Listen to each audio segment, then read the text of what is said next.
Okay guys, the brassica bed over here is starting to look like this. Starting to get some holes in here. How do we fix it?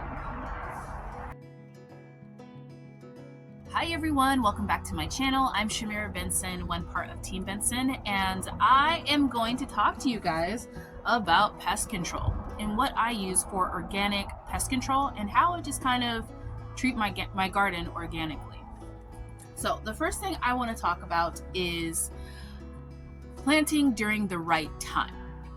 Now, as you guys know, I am here for the Passover cleaning right now of my garden. I am going to be reshaping my garden. I'm taking out things, I'm planting new things, and I'm getting prepared for my spring, early summer, and then like further on into my summer garden. So a lot of these plants right here in this brassica bed are all from my fall winter harvest, and they're not perennials. Well, I don't think most of them are. Maybe the collard greens, but actually not only the collard greens, scratch that, they're not perennials. So there comes a point in time in these plants' lives where they want to do this. They just want to make seed and reproduce for themselves. So what that means is they need to get rid of all of this that is below it, because this is taking up the energy from this. And the more of this that you have, the more bugs you will attract. The garden puts out a chemical, the plant puts out a chemical basically saying, I'm done, kill me now. And that's what attracts like the cabbage loopers, like all of the other insects and pests that then come in and eat them if we don't eat them. So like if I don't eat them, if Henry the squirrel doesn't eat them, if the rabbit doesn't come back here and eat them, then that's what happens. Now, I have a few symbiotic relationships in my garden. So let's take a close-up of these plants though, so that you can kind of see what I'm talking about. So when you're looking at the plant and the plant is trying to go to seed, this is my bok choy. As you can see, the lower ones are the ones that are attracting all of the pest. These are the ones with holes in them. These are the ones that are not as brightly colored as these ones. These are also the ones that are going to be lacking flavor. So what we're going to do is, I don't want this to go to seed, but I could, but I want this bed for something else, because as you guys know, Arizona gardening is all about timing, and this is not the year that I save seed. This is the year that I just grow what we're going to be eating. So I'm going to take these bottom leaves, I'm going to use all of these for compost, and I'm going to take these top leaves and I am going to give them a nice dunk in water to make sure they don't have any bugs to bring them in the house. Then I'll chop them up and probably freeze them. So now comes the next $1 million question of what's eating them, because as you can see, you see the bite marks, but we don't see the pest. So how did I get rid of the pest? So this is the true beauty of a symbiotic desert garden. When you have a little oasis in your garden, everything is going to be attracted to it, including things that like to eat worms, like birds. So we have a lot of birds back here. If you guys remember, if you've been watching my channel like for the past couple of years, you'll know that I'm always showing you a nest of sparrows, a nest of, we had quail last year in the potato bin, we had sparrows up. We always typically get sparrows up back there in a nest of them, and it's quite nice for those birds because the mama bird doesn't have to go far to hunt. She's in a safe space because there's no coyotes or anything in my garden space because they can't get back here. So they basically just set up shop and they live here and they hunt those worms. So every morning, early in the morning, I see a lot of sparrows just lined up on my fence here. We have a couple that are spotting out a couple nests. As things start to dry out some of my plants, you'll see them start to kind of gather things and make them. But they kind of just camp out here and they hunt whenever I'm not back here. If I come back here, they run away. But until then, they dive down into these plants and they walk around and they look up. And it's funny because usually the worms are protected by that. Like they're protected by the fact that, there's this big, huge plant that looks like this, and the the birds can't actually get to the worms. But in my case, I only plant really what we're needing and what we're using, and so we harvest often. Like, we harvest all the time. So there's always space in my garden for the birds to get down there and kind of look up and hunt. Now, my next point is going to be that I harvest often, like I just said. It helps not only with pest control, but it also helps with just keeping the garden healthy and us having the nicest part of these leaves. So these young, tender leaves are not being attacked by anything because they're the healthiest part of the garden. It's the ones that are like the older ones that are the ones that are getting attacked. And right now it is too cold for like white flies or anything like that. Guys, look, I actually found a worm. It's hard to find in my garden, but that is a cabbage looper. So it's not getting like taken over by like aphids or anything like that. It's literally just these little cabbage loopers, and that's because it got hot enough in order for the white little moth to come around and fly around in my garden. These ones like this, I'm gonna save these because the worms, like my worms in my beds, actually love fresh leaves just like I love fresh leaves. But back to my main point. We want to be harvesting as often as possible because it keeps the plants kind of healthy all on its own. Like, you know, if it's not full of a bunch of leaves that it has to get rid of when it decides to go to seed, then it's not going to be attracting and putting out those chemicals saying, you know, come kill me, because it's already at a stage where it's like, if I want to go to seed, I can go to seed. So if we keep the plants in that kind of stage, then we have less pests and less issues to deal with. It also makes it nice because then we get the freshest part of the greens. I remember growing up and getting greens from the grocery store, and they would be these huge, huge things of collard greens. And we would have to cook the life out of them in order to get them to taste great. And that's because they were old leaves. Well, now we don't do that. We pick them when they're young. So the next thing I want you guys to kind of look at and decide is determine by what type of pest are you seeing in your garden. And that determines how much life left you have on your things that you have down in there. Now, if they are like the worms, like the cabbage loopers, those are the first things to come in and kind of trim those plants. Now, when I start finding things like this, these are aphids, that's saying the plant has hit a critical moment and it is almost done. Like it's like, okay, that's fine. And for us, we're in the desert. We're in zone 9B in the Phoenix Desert, and we can grow things pretty much all year long. So I know that some people that have shorter growing seasons or something like that, they want to do more things to be able to protect their harvest. But for us, we've had these plants since October. These plants got planted October. We've eaten a ton of greens. There's greens in the freezer. Like, we have a big crop of them. So it's time for us to start thinking about what's next. What can we grow next in this bed? And we also got to think about how big are these roots down here in this bed, and how long will it take for the worms to compost to be able to create some worm castings and provide extra nutrients for the plants that we have coming up. And so when I start seeing those aphids, that gives me a sign that says, hey, the plant is pretty much done. Let's move on to the next thing. So don't get too attached to your plants, especially if you live in a long growing season. Grow them, get what you need out of them, and then grow something else. Okay, guys, so since I am pulling these plants all the way back to just their crowns, I also want to start prepping this bed for the next thing. So what I'm going to do is I'm going to take out the weakest link so that then I have space in order to dig a space down in there and put some of the greens, like for food. So this plant back here, it is not doing as great as all of these plants. So there's really no point in leaving that one. It could be the weakest link, because even all of the leaves up at the top, as you can see, they're not like beautiful and they're not like yummy like these ones like this. And some of them even have like little wormies. Look at that little guy.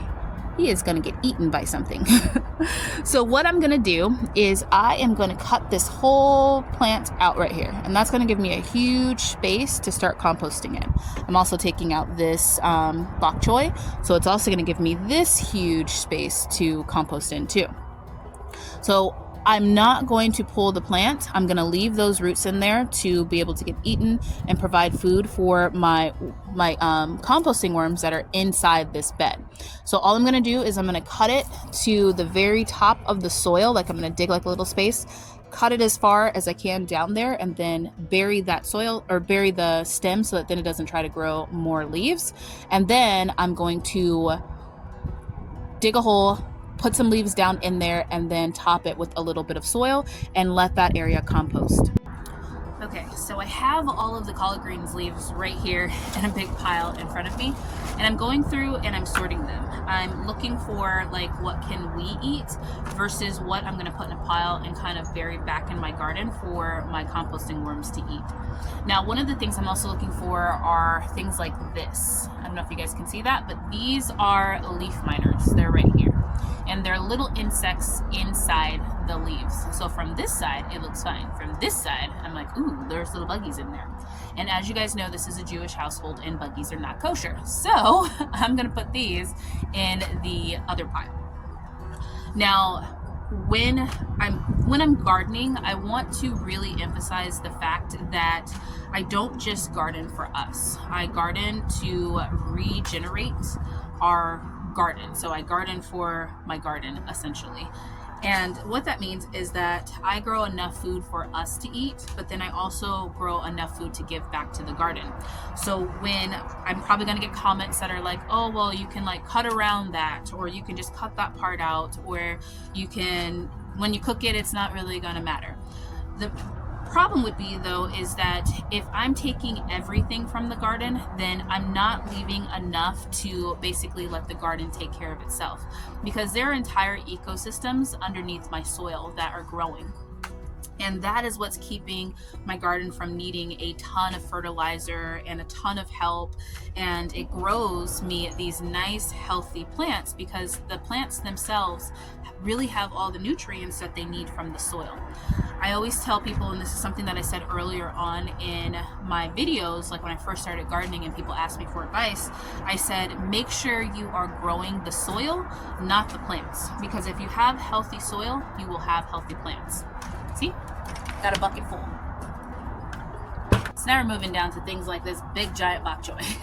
Now, I am taking this bok choy completely out because it's already going to seed, which means that it's going to start, the flavor of it's going to start being affected. And there's no point in me leaving it in here if I'm not trying to save seeds. I really, really, really want to plant corn this year. And I want to get corn growing, and I want to get a good healthy space for my corn to grow. So that means I need to start early on getting this space kind of composted and healthy, and the soil life underneath it going really, really, really strong. This thing is heavy, guys. This is really heavy. So all I'm gonna do is I'm gonna take off these bottom leaves here. And there are a couple of, let me show you, these little red spiders. These little red spiders, right here, you can see it crawling. They are eating aphids. So what I'm gonna do is I'm just going to tap that and leave that spider in my bed. Because while I'm going through and kind of cleaning up this garden and doing it on my own time and my own pace, I'm basically letting the garden kind of take care of itself as well. So those little things are just like the birds. They're playing cleanup crew, but for the smaller things. The birds are getting the big things like the worms, and those little spiders are eating the little things like the aphids. So I'm gonna get off all the ones that are not perfection because we have had so much bok choy. I feel like we are totally over it. So I don't need a ton of it. I want to really make sure that I'm not killing those little spiders. So I'm going to really make sure I'm knocking those off and putting those back into the garden. Get a different bucket. And then I'm going to throw this in my bucket too so that it can start its own like cleaning process. When I get to this point in my garden, I don't take things straight from the garden into my home. And that is because, like I said, bugs aren't kosher and I don't want a ton of them crawling all over my kitchen. So what I do first is I put them in a big bucket and I fill it with water and vinegar and I let that soak a little bit and get all of those bugs off. And that's like my initial cleaning that I do out here. It also makes it nice because then I pour that water on the top of my soil, it waters my garden, and it leaves little dead critters, like little bugs all over the garden, and the birds have a field day with that. So the next thing I want to point out is that the garden gives me a lot of free mulch. And basically when I am going through and I'm picking all of my veggies out and kind of getting rid of them or whatever it is that we're doing, then I'm going to go through and I'm going to take all these dried leaves and just kind of crumble them up and leave them at the top of the soil. This is going to protect the soil because, as you guys know, we're in the desert, so it's about to get hot. So I want to have a layer of mulch on my garden, and mulch can be very, very expensive. So instead of spending all the money on buying mulch to put on there, I can just save all of those dead leaves and crumble them up. You guys will I'll get more of them when I get down to the squash because I've been letting those leaves dry out. So sorry if this video is going a little bit long, but I really go through my beds, and so I can notice a lot of things that are happening in my beds, and I feel like it's a lot of questions that people might have, so it makes life a little bit easier if I just go through and show you guys as I'm going through. Now this one is my purple bok choy. It was the first to kind of go and sprout, and as you can see, it has way bigger aphids on it. Now that's because my purple bok choy really doesn't like growing in the desert. It's not like a big fan of it. And it brings me to another point of when you're trying to have a really organic garden that you're not going to have to put too much time and effort into, and you're not going to have to worry about spraying it with BT and spraying neem oil, which yes, those are organic things, but I actually don't use any of those things in my garden, and I don't think I have in probably like the past 9 years, and it still grows. But it's because I'm selective on what type of plants that I am putting in my garden.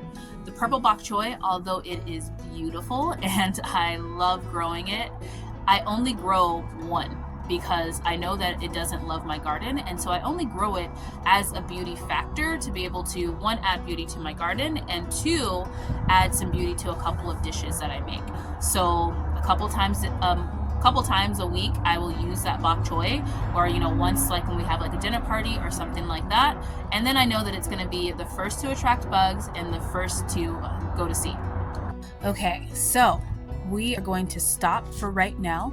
Now, is this cabbage coming out? Yes, 100%, because as you can see, it's already trying to go to seed. This cabbage is going to be I'm going to turn this into sauerkraut, and then I'm going to split these two to try and keep until the 17th for St. Patty's Day and do corned beef and cabbage with those. So these ones have a plan.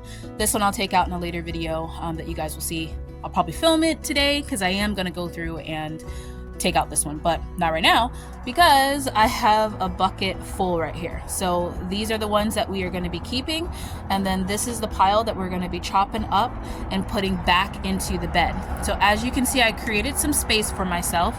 I created a little space right there. I took out 2 plants. We have some space right here because I took out some bok choy. And then over here, I took out the kale that was back there. And then I have God guys, my hands are ashy. Sorry about that. I have the squash that I cut a while ago, and I've just been letting it dry out because I'm going to put some gloves on because this is going to be pokey, and I'm going to let this be the mulch. I'm probably going to let it dry out even more, but not in the bed, because what I want to do is dig some holes in here and start burying some of those leaves. Look at this, guys. I found this one is a purple kale that's been hiding in here this whole time. See, you find things when you pull up plants.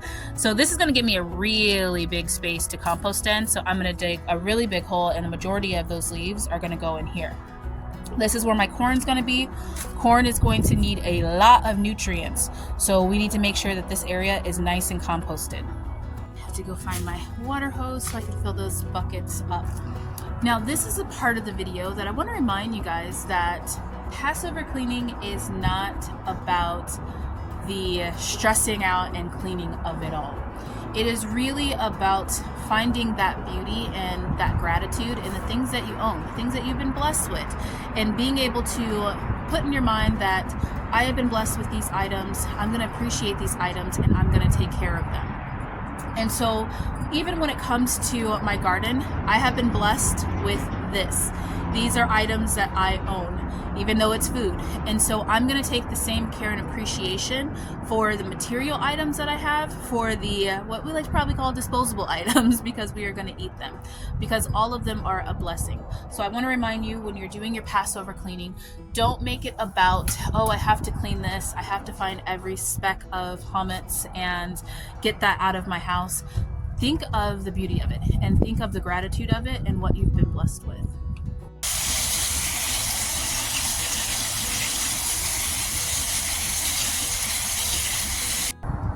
So guys, I misspoken earlier and I said that I put vinegar in these buckets. I do not. When I first initially washed them, I just washed them with water. And that is because, one, I'm just drowning all the little buggies that are in there, but two, I'm gonna take this water and put it back into my beds to water the beds. Because as you guys know, I live in a desert, and in a desert, water is very precious.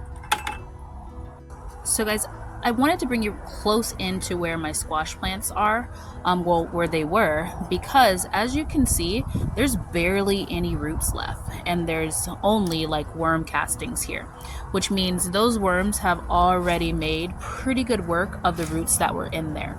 And that's why it's important to continue to give back to your garden.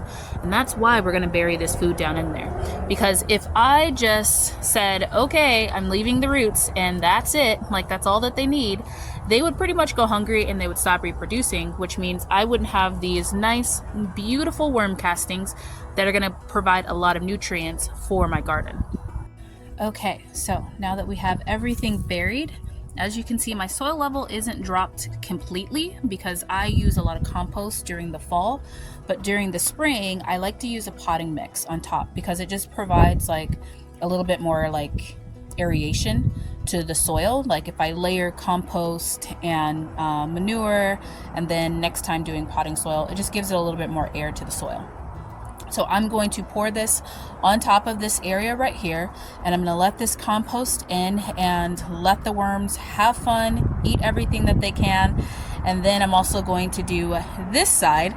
We did run out of our pile of greens other than just that little bok choy left, but that's okay, guys, because we still have all of this and all of this and all of this craziness to feed our soil. Okay guys, so one of the last things I'm going to do as pest control is I am going to give all of the undersides of these tops of the leaves that I have left a hard gust of water. And I'm going to clean all the way down here and just really, really rinse this plant of anything that could potentially be left on it. And that is going to allow for me to have these plants continue to grow and grow for at least one more round. Why one more round, you ask? Now the reason for me leaving these last bit of the plants is because these plants aren't for me now. They are for someone else. Now, if you guys don't know, there is a part in the Torah that commands us, it's a mitzvah, which is commandment, to not eat everything of our fields. The last bit of your field, I think it's 10%, is supposed to be given to the needy and given to the poor. And being able to provide for other people. And I feel like that is something that even in a small space garden, you're able to do. It's just about planning it out and deciding that this is now no longer for me. I'm going to take care of it like it's for me, but it is for someone else. And that is what I do with this part of my garden. So this last little heaping of it, I'm going to make sure that it is healthy, that it's bug-free, and that it's well taken care of. But I'm going to harvest that and give it to a family in need. So I hope that this video was helpful for you guys in learning something about taking care of your garden organically, giving back to your garden, and allowing your garden to grow nice fresh vegetables for you that are going to be a lot stronger, that you're not going to have so many issues with. So you don't really have to really worry about those pest controls. So until next time, I hope these tips were helpful, but grow yourselves a garden because even a small space can provide you with tons of food. Bye guys.